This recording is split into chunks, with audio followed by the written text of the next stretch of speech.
YCP అధినేత మాజీ ముఖ్యమంత్రి వైఎస్ జగన్మోహన్ రెడ్డి ఈ రోజు బెంగళూరు నుంచి తాడేపల్లికి రానున్నారు. ఈ రోజు సాయంత్రం విజయవాడ లబ్బీపేటలోని ఎస్ఎస్ కన్వెన్షన్ లో జరిగే మాజీ ఎమ్మెల్యే మల్లాది విష్ణు కుమార్తె వివాహ వేడుకల్లో పాల్గొనే నూతన వధూవరులను ఆయన ఆశీర్వదించనున్నారు.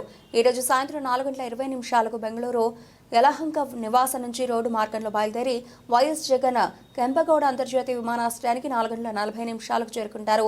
5:25 విమానంలో బయలుదేరి 6:25 గన్నవరం విమానాశ్రయానికి చేరుకుంటారు. అక్కడి నుంచి రోడ్డు మార్గంలో బయలుదేరి 6:55 విజయవాడ లబ్బీపేటలోని ఎస్ఎస్ కన్వెన్షన్ కు చేరుకుంటారు. ఇక్కడ మాజీ ఎమ్మెల్యే మల్లాది విష్ణు కుమార్తె వివాహ వేడుకలో పాల్గొని నూతన వధూవరులను ఆశీర్వదిస్తారు.